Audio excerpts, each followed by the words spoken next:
Welcome to SamZone। Infinix দেশের বাজারে একটার পর একটা বোম মেরেই যাচ্ছে। রিসেন্টলি ইনফিনিক্স লঞ্চ করে দিল স্মার্ট 5।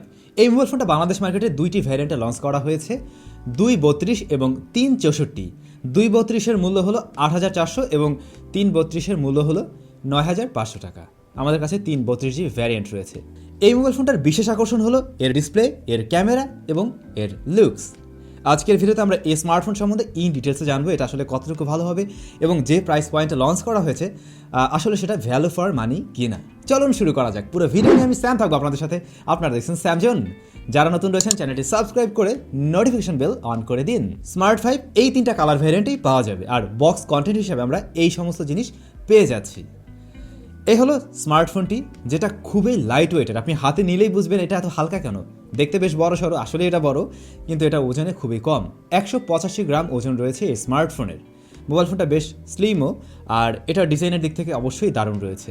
রেয়ার প্যানেলটি বা টোটাল মোবাইলটি কিন্তু পলিকার্বনেট বিল্ড। রেয়ার প্যানেলটি একদম গ্লোসি ফিনিশ, আর এর উপরে আমরা একটা ভি শেপ প্যাটার্ন লক্ষ্য করবো, বা জেম কার্ড ডিজাইন বলছে আর কি। তো যেটা দেখতে অবশ্যই ভালো লাগবে, আর লাইট পড়লে জিনিসটা রিফ্লেক্ট করে, অবশ্যই দেখতে সুন্দর লাগে। তবে এটা যেহেতু গ্লোসি ফিনিশ এবং পলিকার্বনেট বিল্ড, সো এটাতে স্ক্র্যাচ পড়ার পসিবিলিটি রয়েছে, তাই এর বক্সে থাকা সুন্দর কেসটি আপনি ব্যবহার করতে পারেন।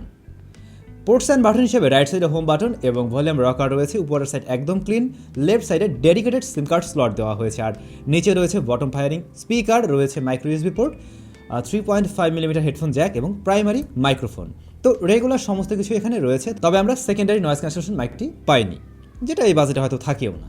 আর রেয়ার প্যানেলে আমরা লক্ষ্য করব লেফট টপে রয়েছে ট্রিপল ক্যামেরা সেট আপ, এবং তার রাইট সাইডে রয়েছে ফিঙ্গারপ্রিন্ট স্ক্যানার, যার পজিশন আমার ঠিকঠাক মনে হলো, এবং এটা সুপার ফাস্ট বলা যায়। মানে এই বাজেটে আমি এটাকে সুপার ফাস্ট বলতেই পারি, কারণ এই বাজেটে আরও বেশ কিছু ফোনে আমরা রিভিউ করেছি, ওগুলোর ফিঙ্গারপ্রিন্ট স্ক্যানারটা এত ফাস্টও কাজ করে না। তো এটা আমার মনে হলো একদম খুব দ্রুত সময়ে কাজ করতে পারছিল। স্মার্ট 5-এর ডিসপ্লেটাও একটি আকর্ষণীয় পার্ট। এতে রয়েছে 6.6 ইঞ্চ IPS LCD প্যানেল, যা HD+ রেজলিউশনের। PPI ডেন্সিটি 265, রয়েছে একটি ওয়াটার ড্রপ নস, আর চিন বা বেজেলস এই বাজেটের অন্যান্য ফোনের মতো অ্যাভারেজ। কালার রিপ্রোডাকশন বেশ ভালো পেয়েছে এই ডিসপ্লে থেকে, এবং বেশ ভিভিড কালার দেয়, আর ভিউইং অ্যাঙ্গেলও বেশ ভালো ছিল। তবে যেহেতু 720p রেজলিউশনের ডিসপ্লে, শার্পনেসের একটা ঘাটতি থাকে, যেটা এখানেও রয়েছে। তবে সানলাইটে এর ভিজিবিলিটি যথেষ্টই ভালো ছিল বাজেট অনুযায়ী। টাচ ল্যাটেন্সি জনিত কোনো ধরনের সমস্যা পাওয়া যায়নি, এটা যথেষ্ট রেসপন্সিভ ছিল।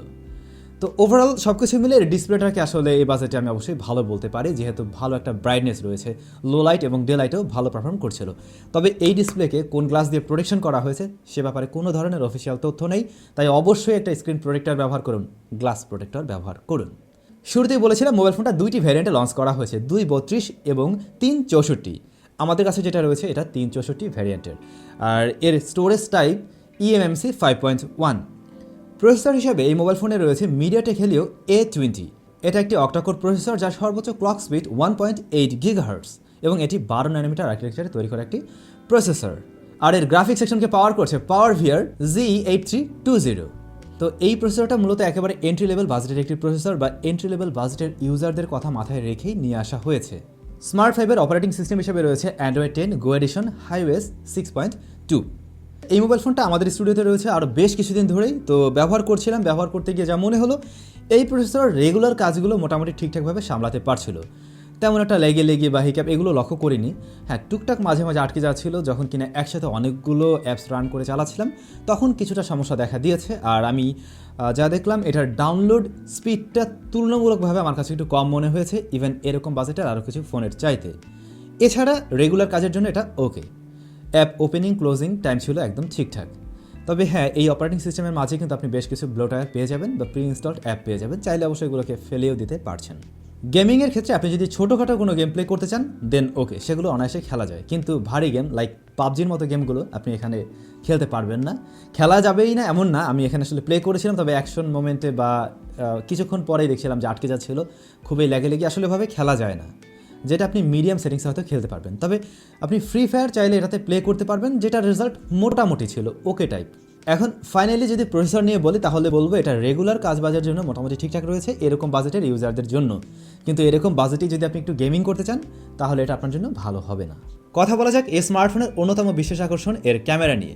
মোবাইল ফোনটি রেয়ার থাকছে ট্রিপল ক্যামেরা সেট আপ, যার প্রধান সেন্সরটি 13 মেগাপিক্সেলের। এর অ্যাপারচার f1.8, আরও দুইটা কিউ ভিজিএ সেন্সর রয়েছে, যা অ্যাকচুয়ালি না দিলেও চলতো। আর ফ্রন্ট ফেসিং হিসেবে রয়েছে 8 মেগাপিক্সেল একটি সেন্সর। তো এর রিয়ারের মেইন ক্যামেরার ছবি দেখে আমার যা মনে হয় এ বাজেটের one of the best camera phone এটা অবশ্যই এ বাজেটেরই। তো ডে লাইটে এর মেইন ক্যামেরাটি আসলে দুর্দান্ত রেজাল্ট করছিল। ছবিতে খুবই ভালো শার্পনেস, ডিটেলস ধরে রেখে সুন্দর ছবি দিচ্ছিল, কিন্তু হ্যাঁ ছবিতে কালার বাড়িয়ে দিচ্ছিল, কালার বুস্ট আপ করে, যেটা দেখতে অবশ্যই ভালো লাগে। অলমোস্ট বলা যায় সোশ্যাল মিডিয়া রেডি ছবি। এ ধরনের ছবি আসলে দেখতে ভালো লাগে। আর আমার যা মনে হয় এরকম বাজেটের একটা ফোনের ছবি দিয়ে সেটা হয়তো বা আপনি ওই সোশ্যাল মিডিয়াতেই পাঠাবেন বা আপলোড করবেন, পোস্ট করবেন, এরকম কিছুই। তো সেই হিসাবে এর ক্যামেরা কোয়ালিটি আমার যথেষ্ট ভালো মনে হয়েছে। ইভেন ছবিতে বাজেট অনুযায়ী ডাইনামিক রেঞ্জটাও বেশ ভালো পেয়েছি। আর লো লাইটেও এর ছবির কোয়ালিটি বেশ ভালোই ছিল, তবে একটু সফট করে ফেলে। কিন্তু আবার বেশ কিছু ফোনে আমরা লক্ষ্য করি যে ছবিতে লো লাইটে আলো বাড়াতে গিয়ে অনেক সময় নয়েজ নিয়ে আসে। ওই সমস্যাটা এই ফোনটাতে ছিল না। তো সেদিক থেকে অবশ্যই মোটামুটি একটা ভালো ছবি পাচ্ছেন লো লাইটেও।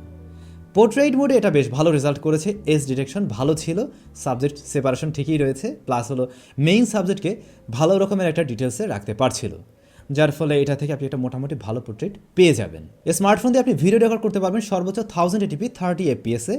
ভিডিও কোয়ালিটি আমার কাছে বেশ ভালোই লেগেছে, তবে এখানে কোনো ধরনের স্ট্যাবিলিটি নেই, তাই অবশ্যই স্ট্যাবলভাবে শ্যুট করতে হবে, অন্যথায় একটা স্ট্যাবিলাইজার ব্যবহার করতে হবে। আসছে ফ্রন্ট ফেসিং ক্যামেরায়, আমরা এখানে 8 মেগাপিক্সেল একটি সেন্সর পেয়েছি, যেটা আসলে অনেকটা লাইট বাড়িয়ে দেয়, চেহারা একটু সুন্দর দেখা যায়। তো আমার মনে হয় সেলফি লাভারদের খুব ভালো লেগে যাবে এর ক্যামেরাটি। ফ্রন্ট ফেসিং হিসেবে আমি বলবো আসলে এই সেলফি লাভারদের পছন্দ হওয়ার মতো একটি ক্যামেরা। স্ক্রিন একটু সফট করে দেয়, বাট দেখতে অবশ্যই ভালো লাগে। আর লো লাইটেও এর পারফরমেন্স খারাপ ছিল না। তবে হ্যাঁ, এই স্মার্টফোনের ফ্রন্ট ফেসিং ক্যামেরায় কিন্তু 2টা লাইট দেওয়া হয়েছে, আপনি চাইলে এই ফ্ল্যাশ লাইটগুলো জ্বালিয়েও ছবি তুলতে পারেন, সেই ক্ষেত্রে আরও কিছুটা বেটার রেজাল্ট দেখা দেয় লো লাইটে। তো ওভারঅল এর বোথ সাইডের ক্যামেরা নিয়ে বলতে গেলে আমি বলবো এটা অবশ্যই এ বাজেটের অন্যতম একটি সেরা ক্যামেরা ফোন, বা আমার কাছে ক্যামেরাটা আসলে ভালোই লেগেছে।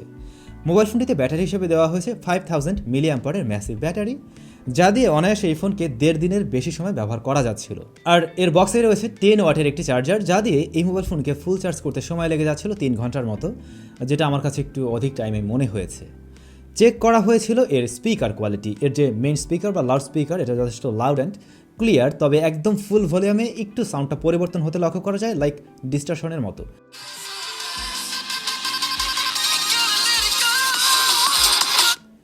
তবে একটু যদি ভলিউম কমিয়ে রাখেন সেই ক্ষেত্রে এটা ওকে বা ভালো রেজাল্ট দিচ্ছিল। আর এর যে ইয়ারপিস, এর থেকে সাউন্ড কোয়ালিটি আমি ঠিকঠাক পেয়েছি।